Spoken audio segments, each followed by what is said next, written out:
Okay. Okay, you guys, we are back. We are back with five fortitude, innovative value, and excellence. We are amplifying women's voices in the community, and we are giving a platform for African American women to talk about any issues in their profession, in their business, in their careers, in the community, in their family life, whatever. This is a great platform for African American women's voices to be amplified. And today, we have Miss Tamika Graham. Yay! She is she is a top notch realtor here in Columbia, South Carolina. She sold me, my husband, our home. Wonderful, knowledgeable realtor I have ever met, and we've had a couple along the way. And so, Tamika, I'm so honored that you took time out of your busy schedule to come on here and spit some knowledge to us about, real estate and real estate in Columbia, the Columbia area and surrounding, and just give us some insight on that and just let me pick your brain. So thank you so much, Tamika. I'm gonna let you go ahead and introduce yourself and tell us, how we can get in contact with you and all that good stuff. Awesome, awesome. I'm excited. Thank you, Ashley, for having me on. Truly appreciate the opportunity. I am Tamika Graham, and I am here in the Columbia area, and I work with EXP Realty here in Columbia, South Carolina. And you can contact me via my telephone, 803-672-4858. And that number again is 803-672-4858. Or you can send me an email to graham@exprealty.com. And give us that phone number one more time, Tamika.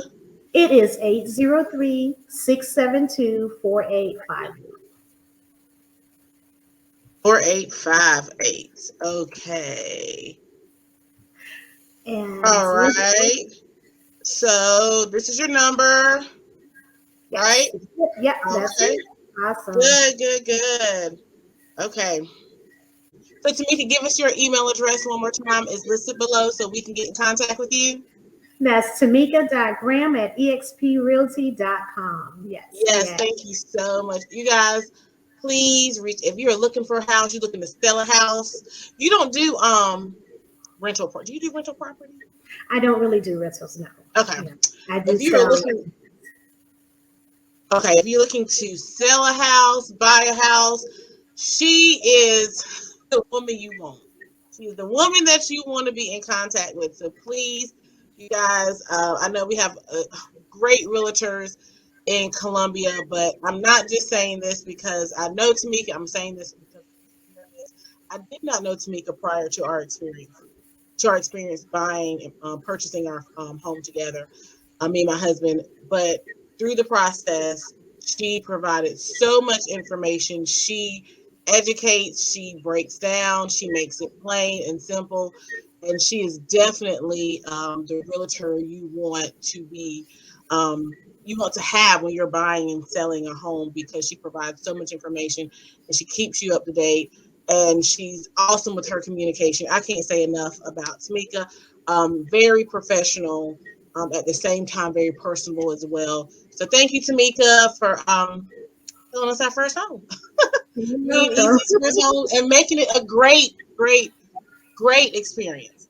Great Awesome. experience. Happy to So help. yes. So let's go ahead, Miss Tamika. I want to pick your brain. So tell us, what made you decide to go into realty? I know to be a real estate agent. I know we kind of discussed before you started back in 2007, right? Full time. Hmm. So share with us what made you transition um, from your corporate job into this, and why do you love doing what you do, being that you've been doing it for some years and you're doing it full time? Okay.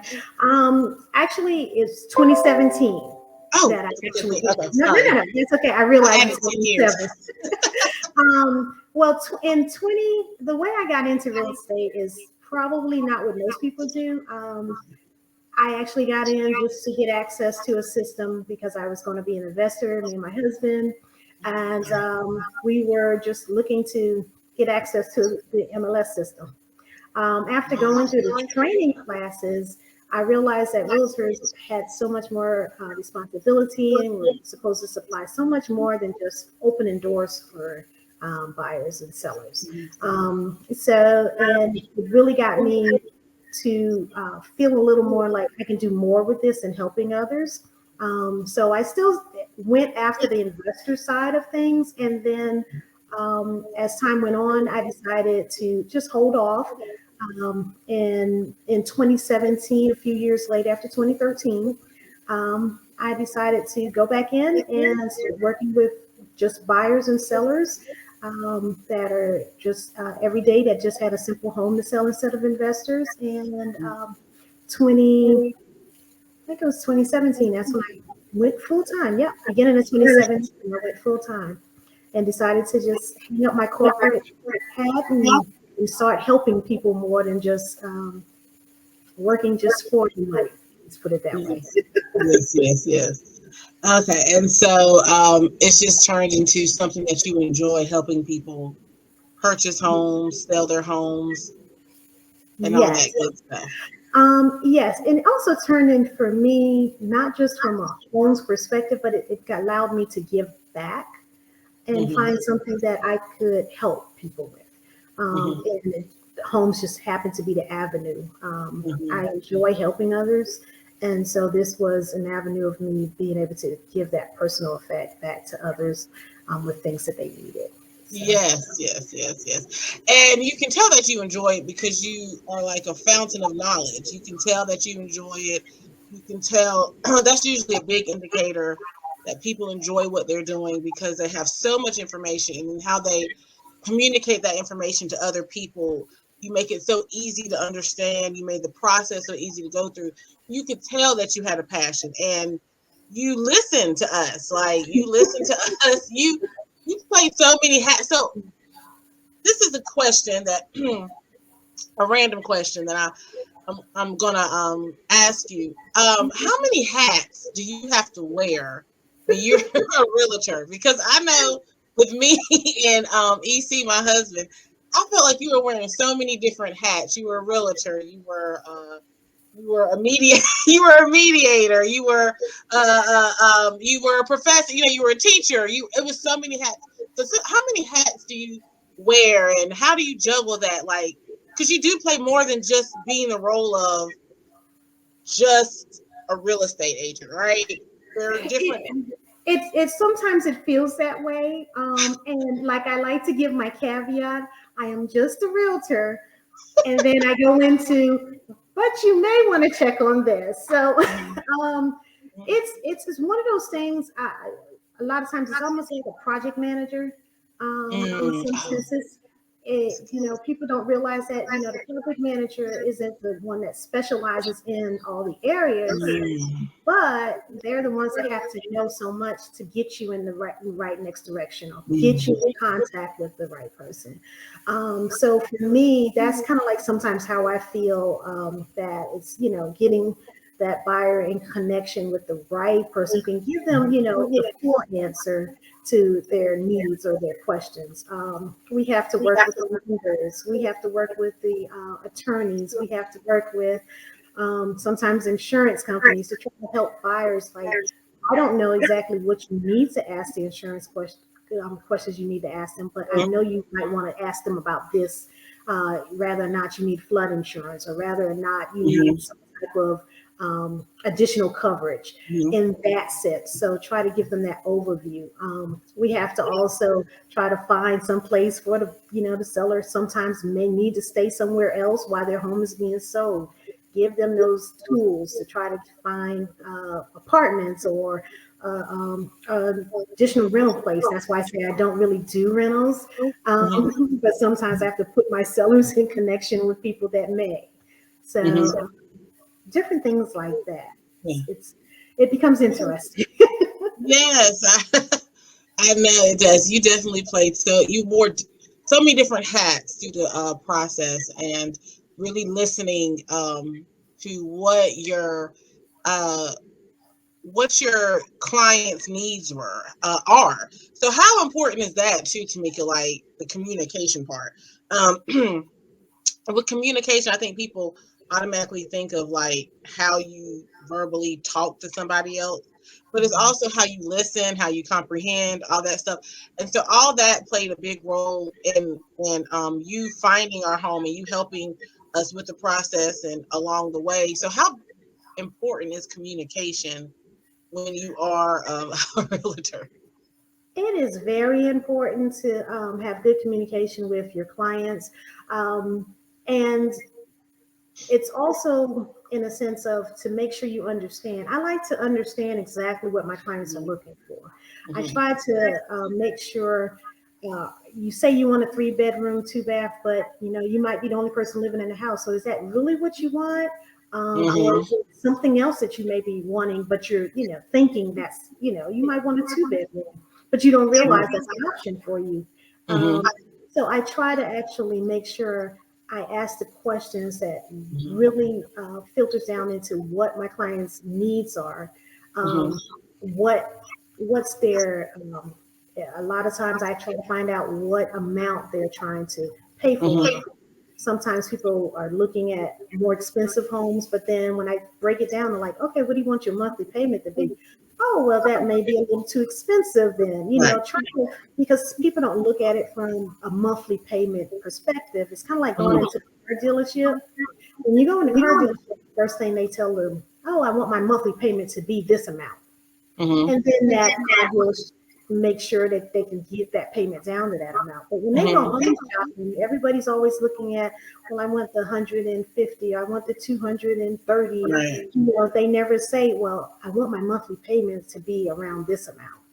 And Mm-hmm. then my max amount is this amount. Mm-hmm. So that's what I try to help my clients understand as well. Like I try to get that range and then help them to find that home. Or if they want, they have top 3 things that they want in a house, or they got a list of 7. Well, what are the top 3 you must have? Because Right. not every house is perfect. Mm-hmm. So when I say perfect, I mean it's going to have all 7 of those items in there. So let's Mm-hmm. go with the top 3. And Yeah. let's see, can we start there? Like those are your must-haves. So trying to figure out what must-haves in a home is another thing.